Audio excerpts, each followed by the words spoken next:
What is up, guys? Welcome back. Good morning. It is a beautiful Tuesday morning, and today is not any different than the last videos. You know, we are gonna get cranking on the LS G35. We're getting down to the wire. We're getting a lot of stuff done, but we still have a lot to do. One of the things for today, I think we're gonna be putting in the power steering stuff. Big thanks to the guys over at Sicky for the power steering things. And yeah, I think we're gonna be also buttoning up a couple little things. I have, however, found out about all of these wires that come to an end. They're actually for other accessories. This kit through LOJ is just like a beautiful kit that you don't really have to make a bunch of guesses. You don't have to know a bunch of stuff that's going on with the engine. It could be LS1, LS2, LS3. And so all of these that are dead ending like this are so that way you can use other accessories with the engine. Like this one, I think this gives it the ability to use the alternator from like the VQ motor. So this is like the AC on this side. We have the plug down here for AC. So I think all of those wires are gonna be unused. I'm actually gonna cut them. I'm gonna tie back the wire and then we're gonna make it look all good. Another thing too, in the last video I showed you that we have this style oil pressure sensor. Wasn't sure what that was for. However, if we come over here, Myke's other LS3, when I took this one off, it's actually on this motor. So it is the right plug, we just have to get the right sensor. Maybe that sensor is off of a different car, so they use it that way. But yeah, so we have a couple things to do. I also want to, let me spin around, clean up the stuff for the ECU. Like I told you guys in the last video too, I wanna make sure it's all clean, all put together, start putting all the stuff in the, in the interior back together. And then, yeah, we're gonna start like just taking care of the little stuff on here. I have told you, and I know some of you guys in the comments have told me that, oh, I thought you were gonna get it done in one weekend. It's taking a longer process, this type of stuff. We did have all the intent to have it done in one day or one weekend. One day would be a little stretch, but in one weekend. However, there has been things that have come up. We put the short shifter in, but the cup, it's a Nissan cup we had to order because it keeps popping out of there. If you reuse them on there, it's like a 50-50 chance that it's gonna work okay. When you take the ball out of the cup on the shifter, it bends the fingers out and then it makes it where it's almost unusable. Another thing, we are doing like upgrades on stuff. So we're doing Akebonos on here. We have had the car, like the fenders rolled. Little things have come up, you know how Myke likes to do it. He likes to change stuff around mid-build, so it ain't a put down or anything like that. But stuff gets changed, and we run into a little small problems. There's a couple things that need to be done. So like the drive shaft, I can't put the exhaust in because the drive shaft has to be lengthened. That is something we did know about, but it's just as the build process goes on, it's like, hey, we need to take care of this still. So. This kit is ISR's 350Z G35 kit. However, it is a 350Z kit, so the drive shaft that is for this whole kit is actually a lot shorter. So I have to take some measurements, and then we have to, actually, where is the drive shaft? I think the drive shaft, I don't know. I don't even remember where I put stuff.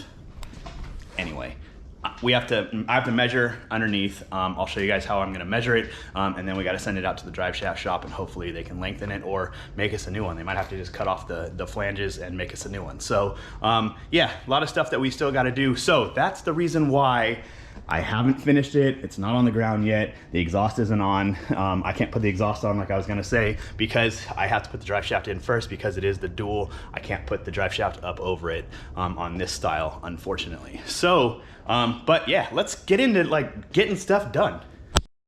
All right, because I have this like OCD about attention to detail, I think the first thing we're gonna do is we're gonna start with the ECU, the wire stuff, and all that. I have the light on so you can see where the ECU, that's the factory ECU, is mounted, and there's a bracket that it's mounted to. I'm actually gonna take the ECU out of there, and I'm gonna mount this to it. So that way when we put the connectors on, it'll actually be like it's factory. Like you won't even see, it'll be tucked up there. However, there is the CAN bus box, and then there's this little diagnostic port that I think this cover right here, we're gonna secure to. So this will actually be up under here like this. And then I think the diagnostic port will be over on the side like this, and then I'll tuck all the wires up. So looking underneath, you'll be able to see it, but besides that, you're not really gonna be able to tell that anything is even on this side. And yeah, so I think that's the first thing we're gonna do. We're gonna clean this area up. So let's get to it.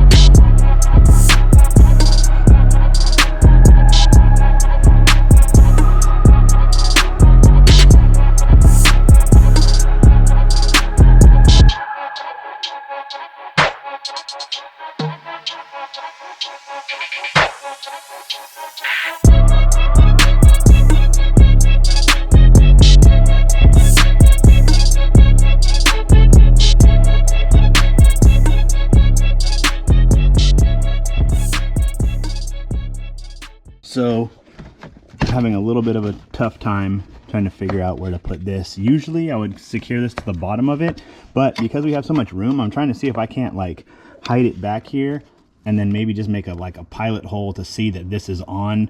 So this is actually kind of a trick. It'd be neat to be able to make a hole and have it go through with this box hidden. So you can see the kick panel, but it's all on the bracket. It's all hooked up. I zip tied this all together, zip tied the wires up out of the way. So you're not even gonna be able to tell that there's the ECU and stuff in here, which looks really clean, but I just have a couple things that I have to finagle now. So I'm gonna figure out how to mount this box, and I'll show you in just a second. So I mounted the box back here. You can see it'll fit up, get out of your light, back in there. Just enough for this to just be able to sit flush. So I put some self-tappers in, and then on the back here I kind of sanded it down. I put a little bit of like silicone just to hold them and also make it where if your leg brushes against it, not that it will way back here, that you're not going to feel it. So it'll be tucked up underneath. And then the last thing we're going to do is we're going to screw this probably to the front part here, so it's all tucked away nice and neat on this side, and I'll show you the end product. But I want to let that silicone dry, get all this stuff out of here, and on to the next. All right, we're gonna come over here now, and we are going to clean up all these extra wires that we don't need. I'm gonna cut them back. We're gonna zip tie them back, make sure you don't see them, clean up the engine bay because I'm OCD like that and it's really starting to bother me. I wanna do that before we do the power steering stuff, so that way I know at least that stuff's done, it's out of my head. And then we're gonna come over here, and I think I need to figure out how to, it has brackets, okay, cool. It has the brackets, so I need to figure out how to mount this fuse block, and then we're gonna clean up this area, and we're gonna keep on going. But like I said, it's a whole bunch of little things for this stuff that make it take longer, not be on schedule or whatever. It's one of those that it's like I have to make sure that everything looks clean, everything is done right, ran right, so that way we don't have to go back in here and try and assess and figure out what's going on. So a little bit of time, but a little bit of extra time makes all the difference, and you guys know I want it to be stupid clean. So we're gonna do that, and then we're gonna get on to the power steering stuff. All right, finally, everything's all cleaned up. You can see all the wiring is where it needs to be, minus it being plugged into like the mass airflow and stuff like that, but looking super clean. Now we can get to the power steering stuff. First thing that I did is I unwrapped the main connection that is gonna go into the pump. It's gonna replace, see this metal hard line from the factory, this will actually go in there, and then we're going to be able to use the AN lines and all the AN fittings to run it back down to the rack, and we're going to have the power steering done today too. Okay, so the old fitting is now out. You can see it right here next to the new fitting. They're pretty much the same thing. This one's going to screw in to there, and that will give us an AN line down to the rack. There are also two. There's a smaller one with the black O-ring, and there's a larger one just like this one right here that will both screw into the rack, and those will be our endpoints for the hoses that go down to the rack. So we're gonna put this one in right now. We're gonna get it on, situated down, and I'll show you down on the rack these two screwed in as well. Well, all right, so I started running this stuff and I ran into a major problem. First off, I'm not used to using these accessories. This is the Corvette style accessory, I think, and I think that's the truck style accessory on that one over there. And I think we have to swap them. So I started putting this on. You can see this, but when I started putting this on, if I put it against it, it rubs.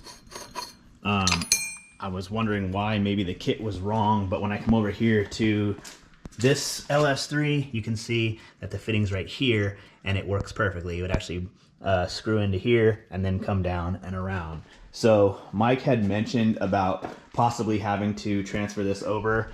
He wanted to try and use this stuff, but I don't know. I mean, I've seen this used in one other car. He sent me a picture of it a while back with the alternator up here. He was thinking it would be okay, but I don't know, for this build, I think it's going to run into more problems than we should even have to deal with, especially the alternator here. We don't have the alternator yet, and we don't even know if it's actually gonna fit in there. It might fit in there, which would be fine. However, now we're gonna have to figure out the power steering stuff. So I'm gonna have to take this back off, and it looks like I'm not doing the power steering stuff today. So yeah, this is why it doesn't get done in a weekend. Sometimes we can get it done if we have all the parts. We thought we had all the parts, but because we're trying new things, different things in this, it's actually pushing it back a little bit. So the wire harness is different than we're used to. So there's a couple things we've had to, you know, change around or tuck back or look into for there. Now with the power steering, with the accessories this way, we might have to actually change all of these over to these accessories over here. So yeah, I mean, I guess that's how it goes. But I just gave him a call, see what he wanted to do, and I'm waiting for his call back. So I think in the meantime, right now, I'm gonna figure out what else I can do around here. What else can we do on the car? It's kind of putting us in a bind. Maybe that's dry. I'll be able to put that up for the ECU and all that. But yeah, like I said, it's kind of putting us in a bind. So I'll get back to you in a second. All right, a little bit of time has gone by. I've been tidying up. You guys can see this is back on. I've kind of zip tied the wiring up, kind of put this off to the side. I was gonna use the brackets for that, but I have to move like the factory box in order to put the brackets on, because these brackets actually will sit on it like this, and it will actually have to bolt against the side of the shock tower, and I'm not gonna mess with that. So to make it easily accessible and also hide it from anything, I'm gonna just kind of tuck it back right there. But I've also like zip tied, cleaned up everything out of here. I added the grounds. I got the grounds on the back that I told you I was gonna do in the last video. This one is the factory ground. I just cut off the little one that goes to the VQ and used the big one to go to the cylinder head here. I had to drill this out a little bit, but you can see it's like factory, nice and clean looking. One thing that I did remember that I have to do is I have to get out of the old pan, I have to get the sensor out of here, and then we have to put in the dipstick. So those are two things that we can do today. I talked to Mike. He's gonna be on his way a little bit later. I think he has some parts to drop off, and then we're gonna figure out kind of which direction we're gonna go with this. I told him about the power steering stuff. I told him about the dampener.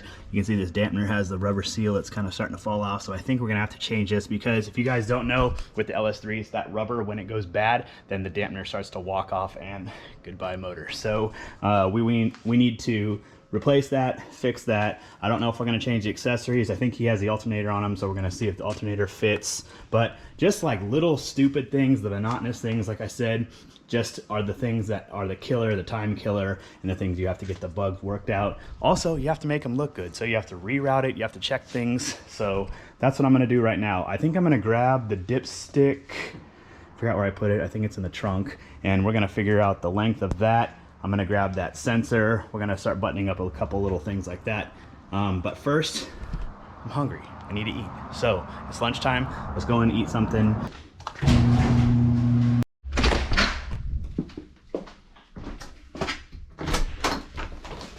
Hi, puppies. Hey, babies. What's your sister doing? Hello. Hello. It's lunchtime.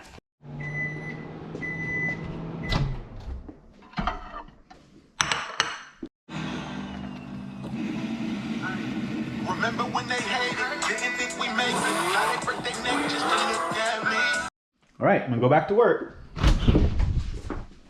Okay, so getting back to work, we are gonna be doing the dipstick, and I have a couple tricks to show you. I already measured off of my car how long the stick has to be. So where I measured from when it was in the car, from the top of the nut right here to the tip of this is 18 inches exactly. The way I figured that out, if you watch my video on when I was LS swapping my 350Z, you'll see how I came about to that. But I do know that the sump on these holds 6.4 quarts of oil. So with that length, it'll give me the proper dipstick length to be able to do 6.4 in here and be at the full mark on the dipstick. Where is the full mark? There it is. I know it's kind of hard to see, but it'll be at the full mark. So now that I have those dimensions, I know that when this, you can see there's a little collar on the end right there. When this sits down that will give us the height off the top of the nut here to the tip of here will be 18 inches. So I'm gonna have to cut it down a little bit. I cut down the excess on here. You can see it's already right there. It was just off the bottom here. I don't need it, so that way the dipstick protrudes out. And then, yeah, so this will be an 18-inch rod, and then we'll have our stuff together. Another thing too is this bung will actually screw into here. I'm gonna be doing it on the passenger side. It's up to you. There's the driver's side also, but I'm gonna be doing it on the passenger side like mine. And another trick, I'm using a little bit of this wrap right here. If you guys know about this, like this PTFE thread sealer. Pretty much one thing that I do is I'll wrap it on here, but I'll wrap it the way that as I tighten it, it screws it on there. So be careful on how you put this on. If you put it on the wrong way and you screw it in, it's just gonna take it off the thread. So one thing to be mindful of, I think it's, I mean, I already have it already on here, but I put it on backwards and I'll screw it this way. So when I put it on, it tightens it. So yeah, sorry if that was a little bit confusing, but little trick for you. Okay, so with that screwed all the way in, I also took this plug out and I put a little bit of the FIPG, like the silicone gasket stuff. I took it out, I spread it around it, and then I made sure that I tightened that one down all the way. Don't forget about that one because you will get an oil leak. So then I measured from here to the tip. 18 inches is that black line. We're gonna cut this off and install the dipstick, and then this will be done. Dipstick all in. It's crazy how just that little bit, that one little thing makes it look that much more like a motor. So we're cruising right along today. I'm actually getting more done with less done, if that makes sense. I was hoping that we were gonna get done the power steering pump and some major components, but we're getting the little stuff buttoned up and put in, and so it's making it look like it's right at home where it should be. So that's all I mean for that. Anyway, now I gotta go find that sensor in the factory pan because that is a big ass hole that we need to plug up. So I'm gonna get that, we're gonna plug that up, and then, I don't know, we might be calling it for today on this because we don't have certain parts, we don't have certain things figured out. Like I said with this, I am waiting on Myke for the alternator here. I think we have the brake stuff, but I don't think we have rotors. So actually we need to get rotors for it because it's different rotors. So yeah, one thing after another. It's like we have some, but not all. And I mean, sometimes that's just the way it goes, but no big deal. We're gonna get it handled. And once we get more parts, then I'll be able to continue doing it and getting this thing getting ready to get on the ground. So I do have to measure the drive shaft actually. Maybe we'll do that right now. So the way that I'm going to measure the drive shaft, I'm actually going to take this plug out, and where the seal is at, I'm going to measure from the seal down to the face of the diff. So I'll go from, yeah, the inside where the seal is at for the drive shaft seal to here, and I'll know how long it needs to be. That way I can tell Myke, and we can get the drive shaft made, done, and one more piece of the puzzle done. So yeah, I'm going to measure that right now. All right, I found his drive shaft. I pulled it out. So I took the plug out of the transmission and I measured it from on the seal, where the seal's at, which is like flush with the input shaft. Measured from here all the way down to the face of there, giving me 59.5 inches. And then when I came over here to this drive shaft, from here, which would be the face of the diff, to where the seal is at, this is only 50.5 inches. So the drive shaft actually needs 9 more inches extended onto it. I don't know if they're gonna have to rebuild a new one, but that's quite a bit and definitely won't work. So now that I have the measurements of that, I can tell Myke, let him know.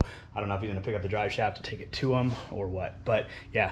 So we need at least 9 more inches to be able to make sure that the drive shaft reaches from the transmission to the diff. So the drive shaft back in the box. I told Myke what we need to do, and I think that's gonna wrap it up for today. Unfortunately, that's how it goes sometimes. I don't have any more parts or anything I really can do to the car.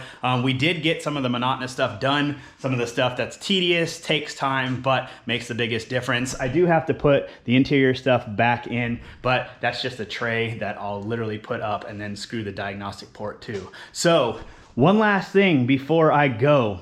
you guys know this car is going to be a giveaway car. I've had a lot of people hit me up and say, hey, are you going to include the YouTube people? So yes, I will make sure that I include you guys.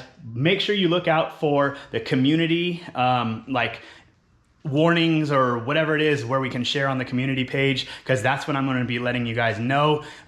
You guys are watching this video now, so it is Wednesday. However, tomorrow is going to be the day. Thursday is the day I'm going to start the giveaway on this. I'll be accepting Venmo and PayPal are the two things that I'll be doing. And so I'm going to make sure on the community page that I give you all the details, where to send the payments to, and all that. So yeah, I mean, it's a bittersweet thing. I'm getting it ready all together, everything cleaned up and nice and ready for its new owner. So that's why I have it in the garage, you know, set up on jack stands right now. But it's bittersweet.